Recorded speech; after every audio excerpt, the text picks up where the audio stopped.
Welcome back to Fast Money. The defending WNBA champion New York Liberty adding some big financial backers to its roster. A new investor group led by Alibaba co-founder Jack Ma, our very own Karen Feinerman, along with supermodel Carly Kloss, Gabrielle Rubenstein, Samantha Lasry, and the president and CEO of TIA, Jacinda Brown-Duckett. The capital infusion reportedly values this franchise at $450 million, a record valuation for a women's sports team. Karen joins us now to break down this deal. Can we clap her in? Can we clap her in? So nice. So Congratulations. Thank you. First of all. Thank you. We know you've been a fan for a very long time. You're Very also long involved time. with the WNBA. Yes. So why now the Liberty? Why now? You are a value investor, so what do you see in the team? Well, I see the rise of women's sports. Mm-hmm. I mean, I think they're poster children for the rise of women's sports. Just what's happened at the WNBA, but what's happened at the Liberty. I mean, you have ticket sales up, 66%, and you have, attendance up, same, sponsorships and viewership up, the playoffs, 130% year-over-year growth. So I think there's an ascendancy that has a ways to go. As a value investor, it's a trophy franchise and priced like a trophy franchise. Well, Clara Wusai was quoted in Bloomberg as saying that by 2030, she expects the Liberty to be the first $1 billion women's sports franchise. Do you see that? That's a big number. It's a big number, but I think that, it's not out of the question where we are right now, 10 years from now. I mean, just the pace of growth here is extraordinary, and it's only getting better. There are more teams, there's more talent, there's more interest in college basketball, women's sports more broadly. So, a lot to love here. So, first of all, congrats, because you've been early on this trade. You've been talking about this. Even before, really, I felt like we were hearing about Caitlin Clark every day. You were involved here, and my question does go to how do you impute the numbers coming out of the NCAA, the television audience for their national championship game, where they exceeded the male? How do you impute that into the financial space in your pitch book? In other words, maybe you don't. But I'm thinking out loud here. And again, the Liberty trading at 1/10, maybe 1/12 of the multiple of the Celtics. We've had that chat here.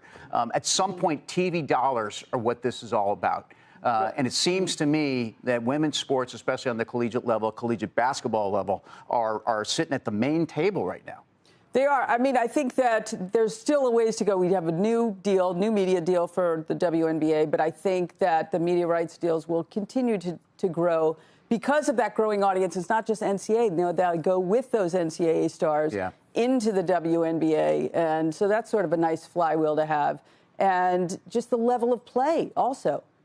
You guys have seen a game. You've seen, right? Amazing. It's great stuff. It is. They do an extraordinary job. Clara and Joe Tsai took this team from the Westchester County Center to the championship in the Barclays Center. It's an extraordinary transformation. Well, they're lucky to have you. Expansion. Are there 13 teams in the league now? They're growing. They're growing to 13. 15. So what is the expansion thoughts? I mean, could this be a 20-team league in 5 years? I don't know, maybe not quite that big, but the demand, I mean, if you think about the number of groups that were trying to get that last available franchise is enormous. And so I think that they have a great product to sell, a franchise. So yeah, so going back to 2002, Wick Grossbeck put together an investor group. They bought the Celtics for $360 million at the time. That was a record for a franchise. They just sold it for $6.1 billion. Why wouldn't you want to keep some sort of scarcity as the league and not bring 20 teams into the league, that sort of thing? Isn't that how you could see values balloon over the next couple of decades? I'm sorry, if you do bring don't bring them in. Let's have a little scarcity of these sorts of things. Because to Tim's point, I mean, and you just said the TV rights are going to be huge. I'm just curious how you think about a couple decades out. Are these going to be multi-billion-dollar franchises? That wouldn't shock me if they were multi-billion-dollar franchises. But this is obviously something I'm not trading around this, right? Really? Yeah. Celtics were listed at one point, weren't they? Trading like publicly? Were they? You could buy a certificate? I think we're. So. Yeah. Okay. So, Karen, so speaking about sports in general, we've seen, a proliferation of private equity kind of flowing into, we've seen the NFL, now WNBA, NBA. Can you kind of speak to some of the merits of that? I think some of the basketball purists might push back, but can you speak to some of the merits that are actually associated with that? Well, it's money. It's a lot of money, right? And I think there are caps on the private equity, the amount that private equity can own. And so I think control will not go to private equity. Maybe that will change. I don't know. But I don't know. There's just so much money in private equity, and there's so much to do in sports now that, I mean, this is a marriage made. Money looking for, right?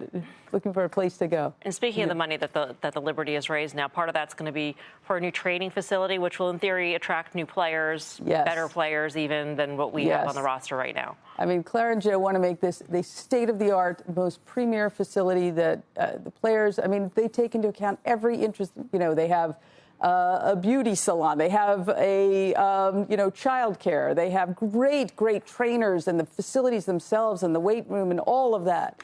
Extraordinary.